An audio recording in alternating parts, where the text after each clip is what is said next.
Some shows talk about one team. Other shows barely talk sports. This show will talk Packers, Brewers, and Bucks every day. It's Wisconsin Sports Daily with Steve Sparky Pfeiffer, served up by Wendy's on 1250 AM and 105.7 FM The Fan. Download the Wendy's app today.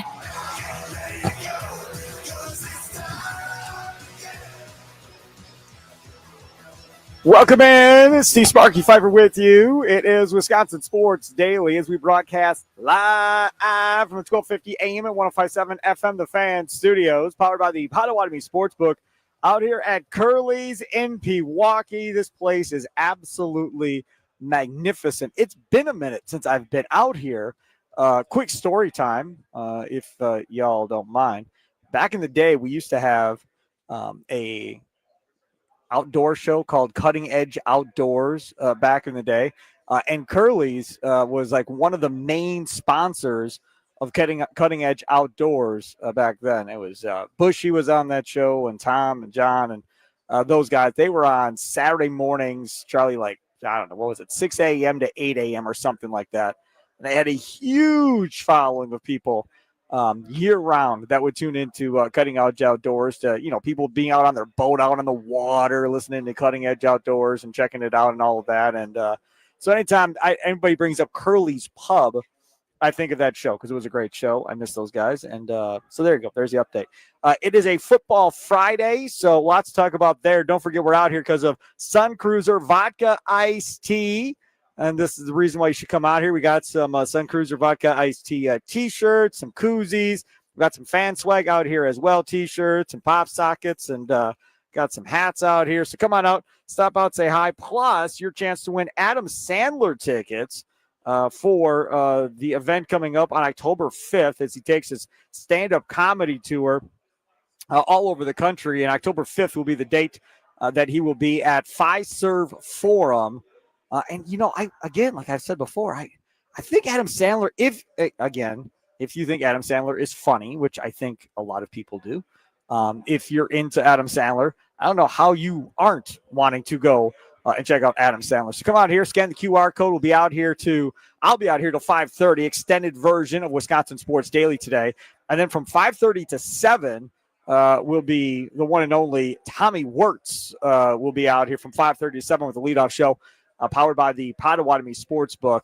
And you can stream this show as well on YouTube. All you got to do is search The Fan Milwaukee, and you'll be able to find us and look at Charlie's cleanly shaved face. Still keeping the mustache. You didn't let it grow back out after shaving, huh? It's still growing. I'm letting it get there a little bit, Sparky. I mean, it takes a while. I'm not like you. Does it take it a while? Every single day, no. So, it's starting to get there. If you were here, you can see the 5 o'clock shadow a little bit. It's getting there. Yeah, on video, you can't really tell on video. So that's good. Okay, so lots to get to on today's show. Ryan Wood, Green Bay Press Gazette, our insider for the Green Bay Packers. He'll join us coming up here at 2:40 as always. We'll also check in with Matt LaFleur, Packers head coach, talked a little bit earlier today. That's coming up at 4 o'clock. Plus, we have fantasy football with Joe Bartel of RotoWire. He'll answer your fantasy football questions coming up at 4:20. And then a new segment that's going to be every football Friday at 4:40. Now, most of the time on Fridays at 4:40, like every other day of the week, what do? We do the, what have you missed, right? What did you miss on today's show? What did we miss on today's show? And we go over topics that are smaller that we just wanted to talk about one way or the other. Well, we came up with a topic for Fridays at 4:40. We put it together literally this morning, and we're ready to roll with it. Austin Herdina is going to be on today at 4:40 and every Friday at 4:40 for the Follow the Money segment. You like the name of that? That was all Charlie. Follow the Money with Austin Herdina every Friday at 4:40. I saw something earlier today on social media that triggered me. I'm like, boy, I would love to get the Potawatomi numbers, like most bet spreads in the NFL at the Potawatomi Sportsbook, right? So the Packers say -7. How much money is on them compared to, say, the Vikings -2.5 or the Ravens -2.5? And, how the money is flowing. Most bet totals at the Potawatomi Sportsbook going into this weekend slate for the NFL. I don't know about you, but I'm not a huge gambler one way or the other. But for my being, if I'm going to go down the Potawatomi Sportsbook, This Follow the Money segment makes all the sense in the world to me, because not knowing necessarily a ton, I think I would listen to this segment on Fridays and be like, well, do I want to roll with the favorites where everybody else has their money for a reason? Right? And we'll go over like top 3, top 5, and all these different categories and kind of give you some insight to like where the main money is going, in Milwaukee at the Potawatomi Sportsbook, Charlie. I think it could be a fun segment. And the best person to give you that insight is Austin Herdina. I mean, if you've listened to the leadoff show, that guy is right way more often than he is wrong. So there's nobody better. Absolutely right about that. We start off every Football Friday here on this show with confident, concerned, and curious. Those are the 3 we do every day. Now, if you want to hop aboard, you can. Nicolay Law Fan Talking text line 414-677-1250, 414-677-1250. You can also use Facebook or Twitter at The Fan Milwaukee. Find us on YouTube, like I said, The Fan Milwaukee. You can participate in our Dugout YouTube chat there, too. Hop aboard. What are you most confident in with the Packers going into this weekend? What are you most concerned about? And what are you curious to see from this Packers team going into the weekend? Packers-Cowboys Sunday night prime time. And when that game is over, we'll have the Green Bay Football postgame show right here on The Fan with myself and Tommy Wirtz. Ryan Wood will join us after that game from Dallas. We'll have all this on from inside the locker room in Dallas that Ryan Wood will get us. Plus, we'll hear from Love. We'll hear from LaFleur. And all of that fun stuff. All right, what are we most confident in going into this game for the Green Bay Packers? I'll start. I'm most confident in the Packers are going to score 30 or more points in this football game going into Sunday night. I just think it's going to be a bloodbath. They're going to absolutely bludgeon the Dallas Cowboys to death in Dallas. I know the Packers don't have Aaron Jones anymore, who loves playing in Dallas and loves running all over the Cowboys. So I get there is no Aaron Jones.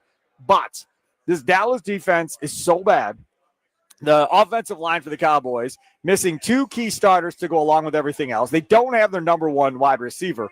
And just because I'm saying, hey, look, we're going to score over 30 points for the Packers this week, doesn't mean it's all going to come from the offense. I think you might get a pick 6 out of this bad boy. Maybe Micah Parsons sack, pick up the ball and run it in on a fumble recovery.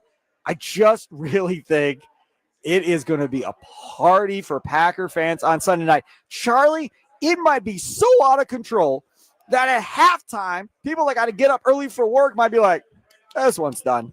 I'm going to go to sleep. I don't need to watch the second half. I'll see how many more points they score in the second half when I get up in the morning. This one's done. I don't got to stay up for it all night. That's the type of butt kicking I'm thinking is going to happen against Eberflus's defense, mainly for the Dallas Cowboys. Again, I love playing Eberflus. Always a lot of fun. Charlie Uzen, what are you most confident in going into this game?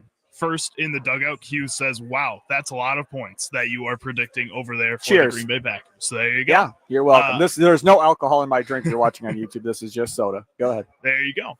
I think with my most confident here, it doesn't really have to do with what's going to happen in the game directly, but I'm confident that Micah Parsons is going to receive a standing ovation from Dallas. I think he's going to go in there. I think he's going to go out and maybe stand on the star or something, put his arms out like we've seen him kind of be just gratefully up, exactly like that. And the whole does he do like a heart symbol? Like he might, a little ballerina twirl with it too. Yeah, maybe. Yeah. But I think that whole stadium is going to be cheering for him. The way they reacted to Luka Doncic in that trade, it kind of feels very similar. That they seem to have more angst towards the ownership of the Dallas Cowboys, the team that traded him away. He didn't want to be traded away. He's talked about that. So I think Dallas is going to welcome him back with open arms, despite what a lot of people are saying they should do, which is boo him and be in support of the Cowboys over the player. This is the thing. Could there be a few people that are mad at him for being a fool and lying on the trainer's table and being over the top about trying to get out? Yes, there absolutely could be a few people that are mad about that. I'm like, dude, why couldn't you just play? Why did you have to be a baby about this? Why couldn't you just play out your deal? You were under contract. Why did you have to cause a scene for? Just let it play out and whatever.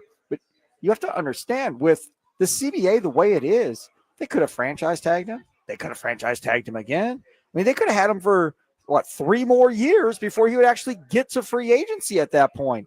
And if he wasn't going to be happy and he was going to be bitter and holding on to this forever, then the best thing to do is move on. Even though it sucks for Cowboy fans, even though it sucks for the guys that he played with in the Dallas locker room, because that was the beginning of the end probably for the team for the 2025 season. Before it even started, it pretty much killed the vibe in that locker room going forward. It probably was the best decision to make if they couldn't get on the same page. And there's nobody more to blame about this than Jerry Jones. He's the one that wants to try and make this deal without the agent. And then once that happened, the agent's like, we're done. I'm not dealing with you anymore. I personally will get him out, right? I'll personally get him out of Dallas, but he is not playing for you. And then his boy, Brian Gutekunst, is over there. Hey, man, you know, Jordan Love, you and me, we got that deal done. Xavier McKinney, we got that deal done too, Mr. Bogata. Why don't we do one more? Why don't we just do one more? I can do one more. Let's do one more. And again, it's all about relationships. That's what it was at the end of the day. So if anybody's going to be mad at anybody, it's Jerry Jones. I'm going to bring it back a little bit. I don't remember the year. Charlie could probably Google it. The year that the Cleveland Browns moved out of Cleveland to go to Baltimore, right? Now, this wasn't the Irsay deal of 1996? Yep. Okay. So in 1996, they announced that they're leaving and they're going to Baltimore. In Cleveland, the Browns were not going to exist. Now, Art Modell and the Browns, their next game after that announcement was the Green Bay Packers. The Packers went into Cleveland in 96 after Art Modell made that announcement for the Ravens, okay? I was there. I went. Me and my friend's family and their relatives and friends, we all had plans and already had tickets to go.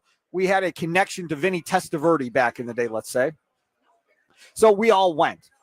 And when we got off the airplane, everybody was losing their minds, right? Because I'm telling you, it was my first time to Cleveland. And if I wouldn't have gone back again, I would have thought it was the worst place on earth because everybody was rude. It was the whole town was pissed off at everybody. Nobody wanted to deal with anybody. We're in the airport with Packer jerseys on. I wasn't because I didn't want to get beat up. But turns out that everybody wearing Packers jerseys were the popular ones. We're in there, and everybody is yelling, I hope they kicked their butt, blah, blah, blah. And everybody wanted Cleveland to lose. You go into the stadium that day, right?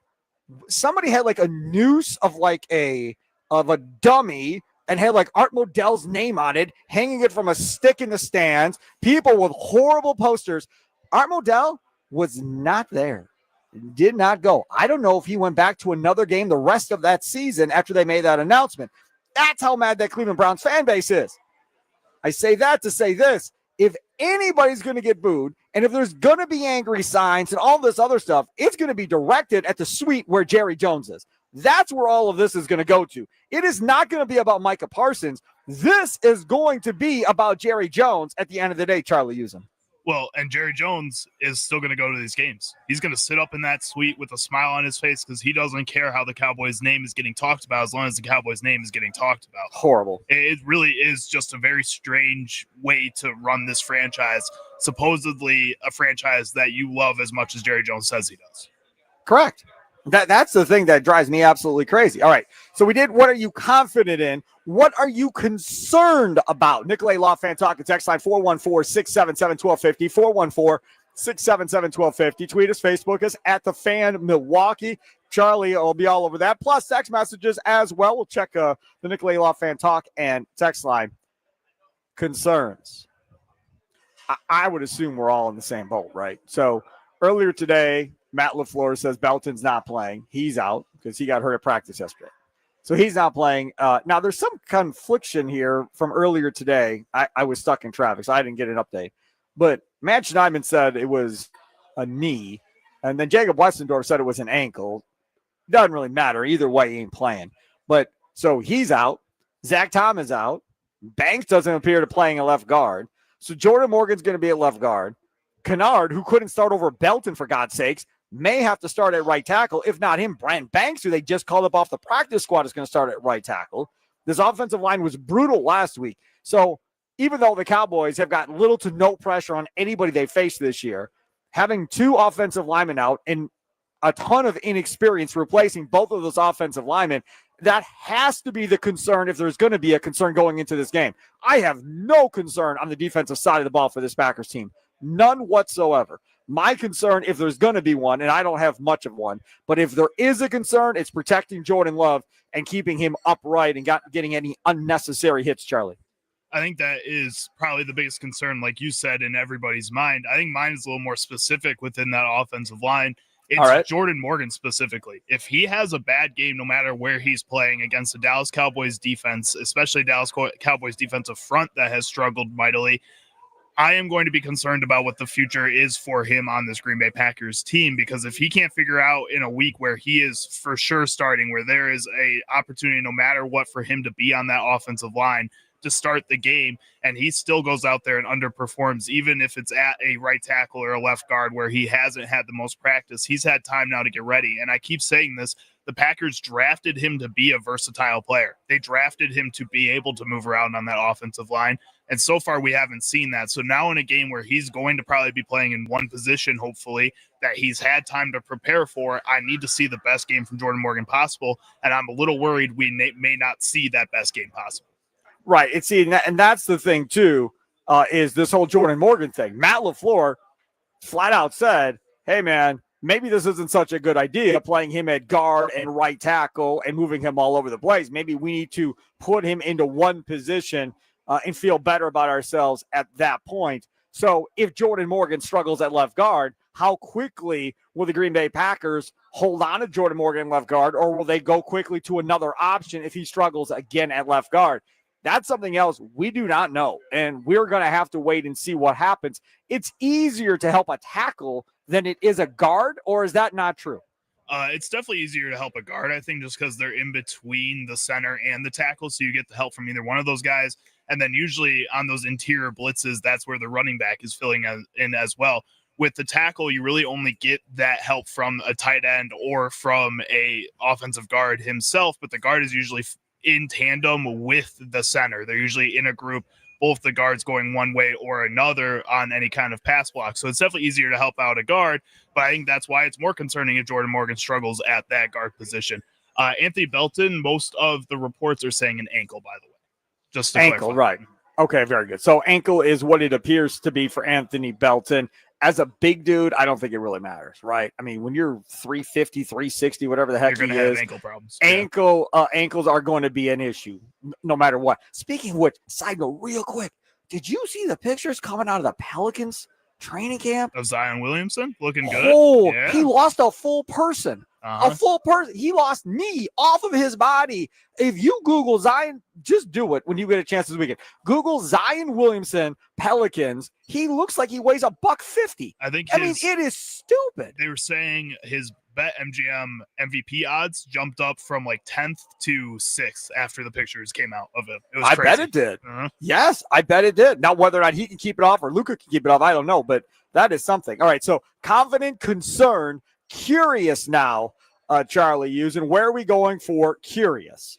I think with my curious here, I'm curious to see if Tucker Kraft, after a week of essentially being healthy, from what we've heard, it was just a little bit of a scare, something that came up in his past, like he said. Yep. If he's going to return back to that number one option that we saw 2 weeks ago, unlike what we saw last week against Cleveland.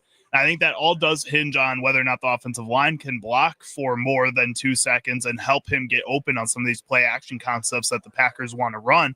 But at the same time, there's a lot of ways to get a guy like Tucker Kraft involved. And I'm wondering if the Packers offense and he himself are going to do what they can to get him as open as possible in a game like this.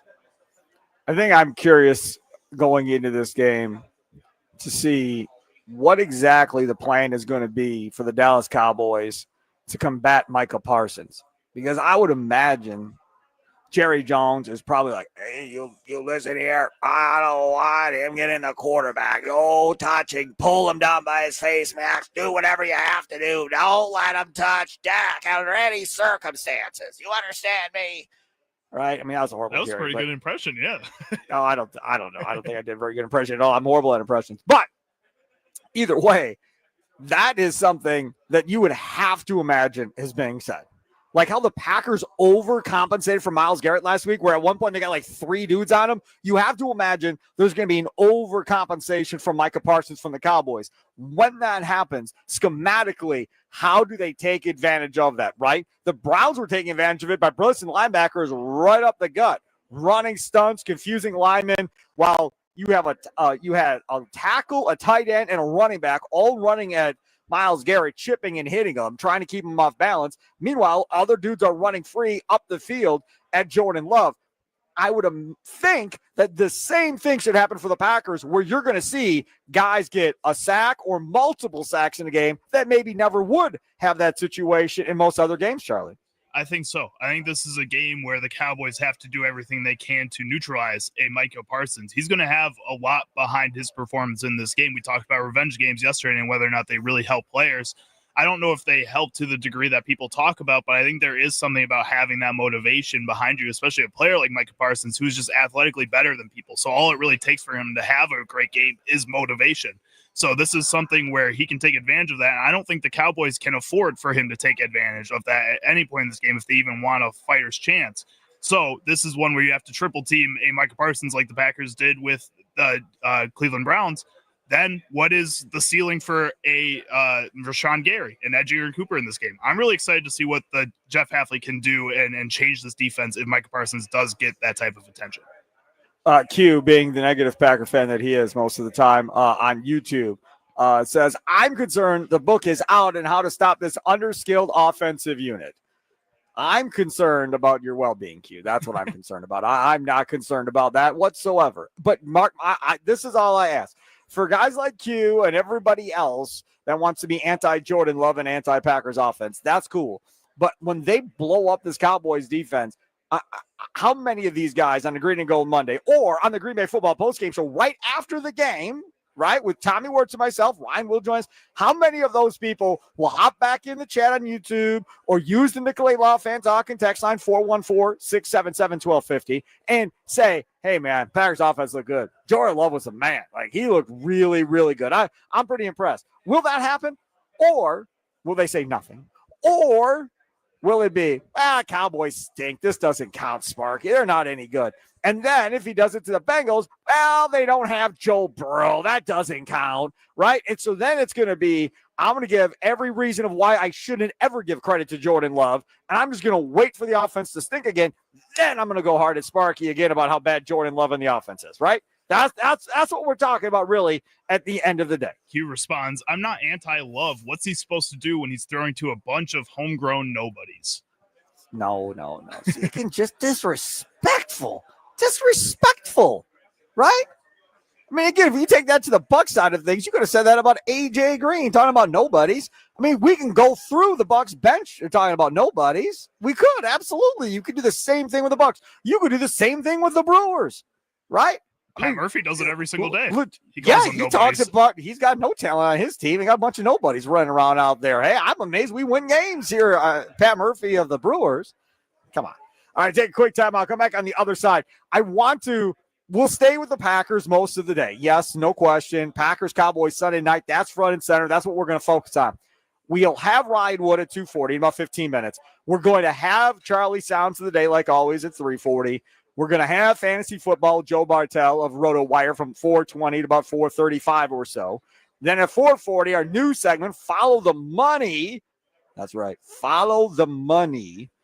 Coming up at 4:40, we'll get you the most bet things at the Potawatomi Sportsbook concerning the NFL coming up this weekend with Austin Herdenia, Potawatomi Sportsbook manager at 4:40. We're out here to 5:30 again at Curly's in Pewaukee. Come on out, hang out. Great view of the lake. Beautiful place inside.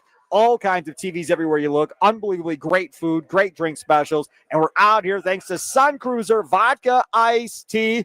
Thanks to them. Again, 100 calories, no bubbles. Have one on game day while you're watching the games. Have one as you're getting ready to watch the games. And the Brewers, they start their last series of the year tonight against the Cincinnati Reds. Tommy Wirtz will be out here from 5:30 to 7 with the leadoff show powered by the Potawatomi Sportsbook, getting ready for the last series before the Brewers get ready to watch the wild card round between the Cubs and Padres to see who they'll face in the divisional round. Take a quick time out. We're going to change gears to something I saw on Twitter that is not Packers. So just hang with me.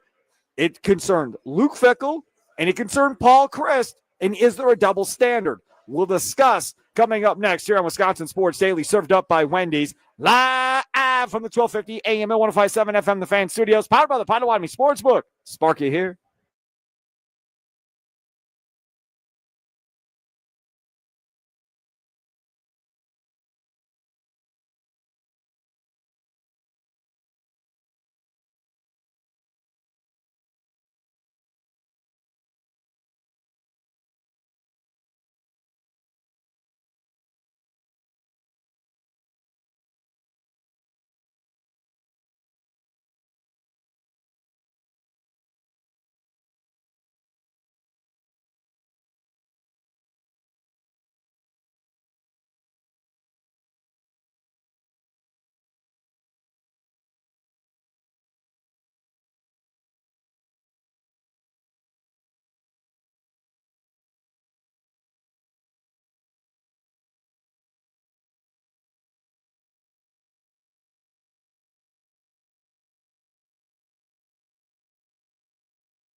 Welcome in, Wisconsin Sports Daily, served up by Wendy's.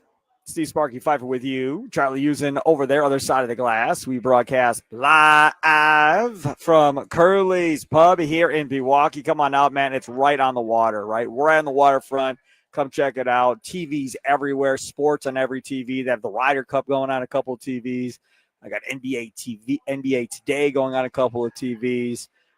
They got the Golick show, Golick and Golick on another couple of TVs. So lots of great stuff out here. It's a Pizza Friday for my family. I don't know what everybody else does, but they got pizza out here for you're into pizza.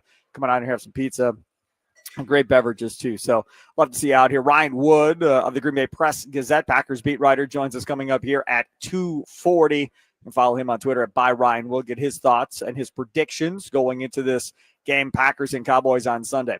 Now, I told you before that I saw something on Twitter a couple days ago, and because we've been doing a lot of Badgers this week because of how bad they've been and the stuff that's been coming out on them, because of that, we really didn't get into all of the Badger topics because I didn't want to do like 3 Badger topics in a day when we have Packer, Cowboys, Brewers getting ready to go to the playoffs and all of that stuff.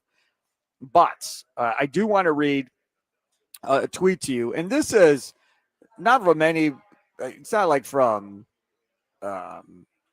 some, TV anchor or something like that. But it's something that was pointed out that I found very interesting concerning Paul Chryst and Luke Fickell. This is from Kendrick Stumbris on Twitter. Paul Chryst was fired despite winning 9 of his 14 regular season games. Fired.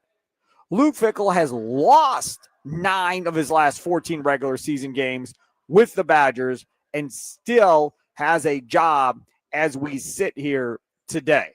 Now, the question I have is, does there seem to be a double standard here? Fickell wins 9 of his last 14, cooked. See ya, bye-bye. Fickell has lost 9 of 14, not won, lost 9 of 14, and Fickell still has a job and is moving forward quickly. Now, my first retort to all of this is, well, this is a different Big Ten, with all due respect. I mean, you've got Oregon, UCLA, USC, Washington. These guys are all now in the Big Ten that they're having to deal with kind of going forward. Everything is kind of changed a little bit in college football. NIL is out of control. Payers getting played. All of that, right? I mean, I know Fickell's only been here, this is his 3rd year. It doesn't seem like very long, but the landscape has changed in college football, Charlie, since Paul Chryst was here, and it's made things more difficult on Wisconsin. Well, and that's exactly why Luke Fickell gets a little bit more leeway with this, is that things have just gotten more difficult in the landscape of college football.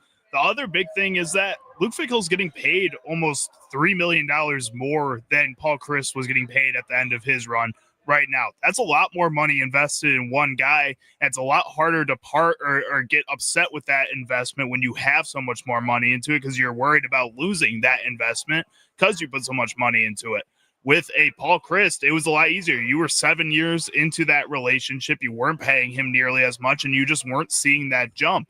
I think once you get to year 7 of Luke Fickell, they may be just as tired with him as they are with a Paul Chryst. Hopefully, though, the fact that he's making so much more money with that after year 4, maybe it'll be something where you have to start making a decision if he doesn't figure it out. I think the other part about this is that when it was kind of coming to an end on Chryst a little bit, I think Chris McIntosh, who took over as athletic director, who got the job because Paul Chryst said, sure, I'm in, go ahead. Paul Chryst was part of the decision-making process, by the way, and then McIntosh still fired him. Just to remind everybody how that played out. So there is Paul Chryst. And I think McIntosh looked at it, and I'll say I'm in the same boat. I was saying the same thing. Like, you're never winning a championship with this dude. Like, it's great that we're at this level, but from a recruiting perspective, I don't think he can get any better. It is what it is. His personality is what it is. And they're stuck. And they're just kind of treading water every year. We're not going anywhere.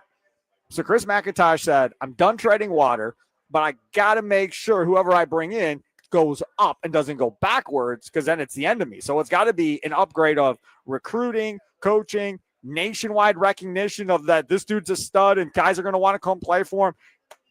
I got to have all of that if I'm moving on from Paul Chryst. He thought he had it in Luke Fickell. I thought he had it in Luke Fickell. I was stunned that they got Luke Fickell. Everybody around college football, that man turned down Notre Dame and all these other schools that came after him the previous couple of years. Everybody was like, well, he's there till Ohio State opens up. He's never leaving until he gets Ohio State. And the Badgers steal him, and everybody's throwing a party. And now fast forward, we're in year 3, and everybody's like, oh, my God, he's killed the program. What the hell happened? He killed the program. And not only did he kill the program from a lot of people's perspective, but now by the time the end of the year happens, if he stays through it, which I think he will, if he stays through it, there's going to be no students in that student section. It's going to be empty at Camp Randall. That's going to be empty. The stands are going to be empty. If you've never been to a Badger game and you've never been to Camp Randall, this is your year, because you're going to be able to get tickets dirt cheap by the end of the season to go experience that. I mean, Jump Around will be in front of 5 people by the time the season's all done, right? You'll be able to get on the Jumbotron then, Sparky. That works. You can do the jump around. No, I'm good. No, it makes my head look even bigger on a Jumbotron. I pass big time on that one. No, absolutely not. But I'm just saying, like, if you look at it from that perspective about, was there a double standard between Chris and Fickell? I think they're 2 different things. McIntosh came in looking to make a splash, taking this program to the next level, thought he was making a calculated play that was educational, an educational risk. I agreed with it. I thought it was great, and it hasn't worked out. So again, it's not end of the world stuff, but I don't think they're 2 of the same thing. And I know people are frustrated by this, and people are Paul Chryst guys and think Chryst got screwed, especially after what Fickell has done to this point. So they're going to stick up for their guys. Then you have the Jim Leonhard guys over here that want Jim Leonhard to be the next head coach. So those guys are out to get Luke Fickell so they can get Jim Leonhard back in, who's a Badger through and through and thought he got screwed in this whole ordeal. So you have those people out there anti-Luke Fickell. There's a lot of that stuff going on in social media right now. Coming up next, Ryan Wood of the Green Bay Press Gazette, Packers beat writer, will join us straight ahead, get the latest on the injury situation with the Packers, as Matt LaFleur talked a little bit earlier today. We'll do that and get his thoughts on this weekend's games. Sunday night, Packers, Cowboys on the Green Bay Football postgame show immediately following that one. And don't forget, Football Talk on the Fan is presented by Paramount Plus. Sylvester Stallone is back in the original hit series Tulsa King. This season, Dwight faces his most dangerous adversaries yet, forcing him to fight for everything he's built and to protect his empire. Watch the new season of Tulsa King, now streaming exclusively on Paramount Plus.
Welcome in, Wisconsin Sports Daily, served up by Wendy's. Steve Sparky Fifer with you, live from Curly's Pub in Pewaukee. Come on out, hang out. Sun Cruiser Vodka Iced Tea, the reason we are here. $5 Sun Cruiser Vodka Iced Teas while we're here.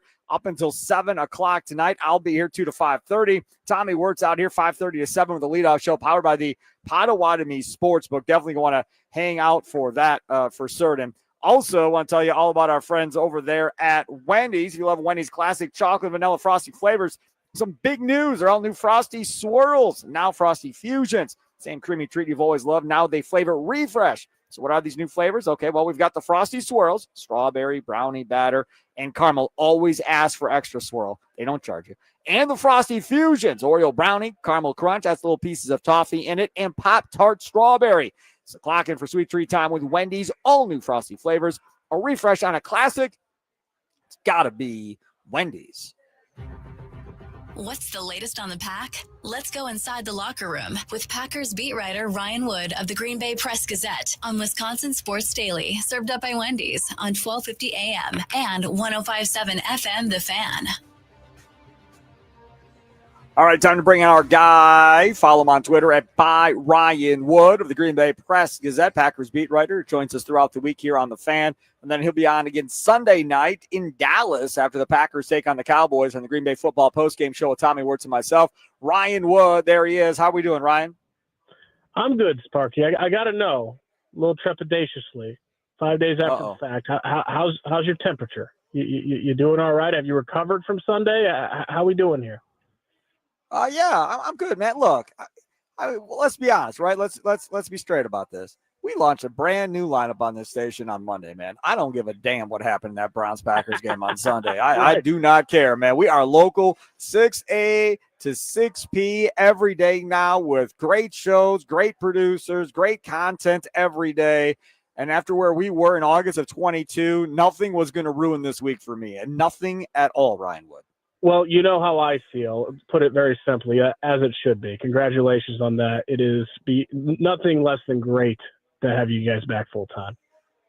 I am super excited, and that we have the morning show 6 to 9, obviously with Josh Albrecht and Trevor Thomas, which is really good. 9 to noon with Kuhn, of course. John Kuhn on the station now with Rami Makloff. Brandon Snide ended up in some hot dog eating competition challenge thing earlier today. How many hot dogs can Ryan Wood put down in 15 minutes? He put down 6-foot-long hot dogs in 15 minutes. 6 and 50. See, here I was thinking I could probably smash 10, but because here's the thing about me.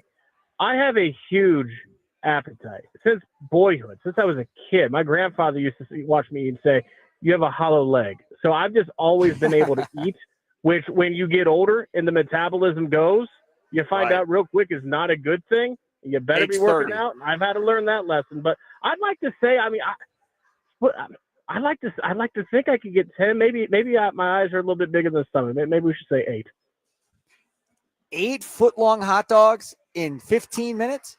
I can eat, man. I can smash. I'm telling you, it's one of my skills. I'm not fond of it. Yeah. Charlie, 8 and 15. I was impressed with Brandon with 6 and 15. 8 and 15? I think if Brandon really put his mind to it, he could go with 8 too. Here's the thing too. I'm like unhealthy type of competitive. So like if you tell me like he got 6, I mean I'm getting 8. Like I might you might roll me away from the table. It wouldn't be good for me, but I'm getting 8. Ryan Wood of the Green Bay Press-Gazette joins us. Follow him on Twitter at by Ryan Wood. All right, so injury updates here coming from Matt LaFleur today. So no Zach Tom and no Belton at right tackle. So what's next? And probably no Aaron Banks too. What's next? Sparky, how's your kick step? Are you able to maintain balance going backwards and have a strong anchor? Let me tell you something. My kick step and my anchor, I would get bowled over by an 8th grader right now. So I don't think I'm ready for the pros by any stretch. They might use you anyway because they are thin on that offensive line. I mean, they're going to be without likely 2 starters and probably their top option for a backup at right tackle. The good news is that they're playing the Dallas Cowboys without Micah Parsons. right? I mean, the Correct. Dallas Cowboys defense without Micah Parsons gave up about 1 billion yards to Russell Wilson, who's now benched. So if ever there was a week where you had to pick, like, you never want this situation on the offensive line. They've got to get healthy there. But this would be the week against that defense. So what is it going to be? Because you get Kennard from the Eagles. He doesn't even start over Belton or play over Belton or over Morgan. And so is he actually going to start at right tackle now, or are they going to go with Banks, who they elevated from the practice squad? No, it'll be Kennard. Let's do a thought experiment here. So it's going to be Rasheed Walker at left tackle, Jordan Morgan at left guard, Elton Jenkins, who said this week that he played like poo. He didn't say poo, but he's going to be on one. He's going to be looking for some redemption at center. And then you've got Sean Ryan at right guard, and you've got Darian Kennard, who I thought played awfully well for 15 snaps late against Detroit. I understand that Aiden Hutchinson was in his first game back from last year's season-ending knee injury, but he played pretty good, and you gave up a 6th-round pick for him to the Philadelphia Eagles because you wanted specifically to have depth on the offensive line. Now you are in this week where you need depth on the offensive line. I imagine he'll be your starting right tackle.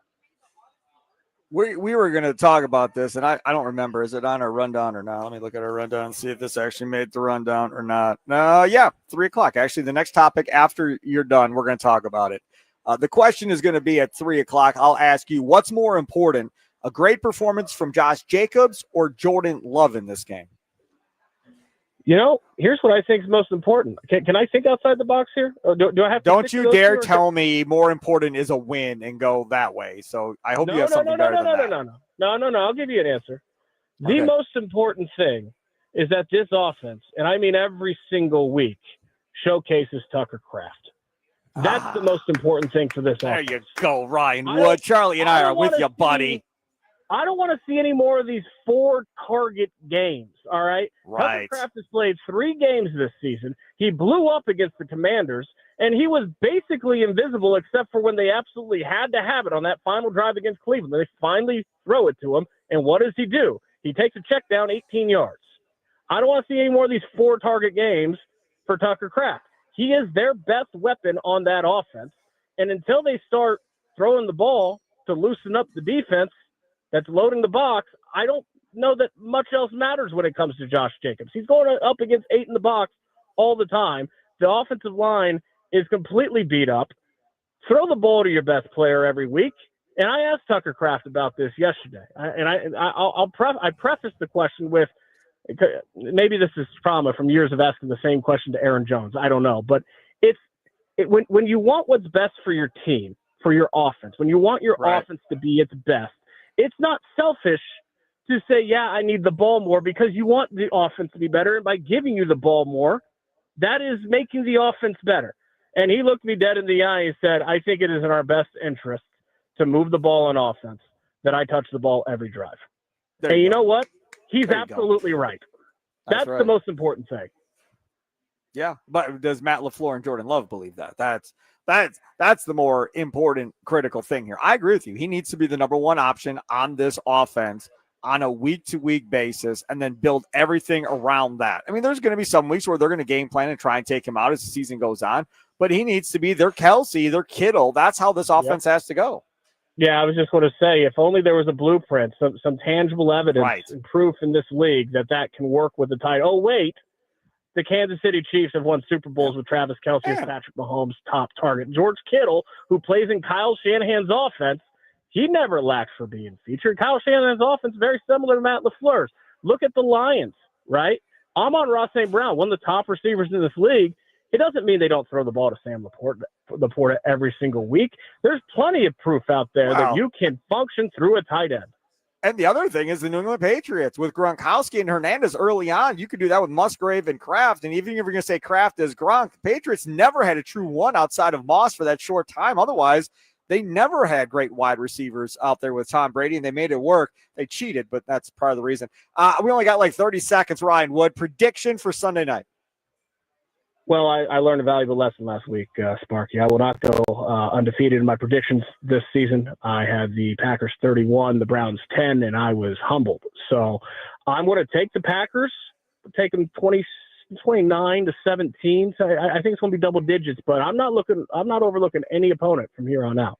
I'm not claiming to go undefeated. Ryan Wood, I'm rolling out the helmets, baby. My prediction comes later in the show. Rolling them out. It's going to be a butt whooping. Ryan, thank you so much. We'll talk Sunday night after the game on the postgame show. All right, take care. There he is, Ryan Wood of the Green Bay Press Gazette. Packers beat writer. Follow him on Twitter at @ByRyanWood. Charlie Usen back there in the studio. Potawatomi Sportsbook, great place to go. Watch all your football games, college or pro. Reserve your seat ahead of time by going to Potawatomi.com/sportsbook. Great Potawatomi Sportsbook kitchen, 48 beers on tap, dozen different specialty cocktails. Take advantage of it today. Go to Potawatomi.com/sportsbook. Coming up next, we'll ask you the question we asked Ryan Wood. Josh Jacobs versus Jordan Love. Who needs a bigger performance? Next on The Fan.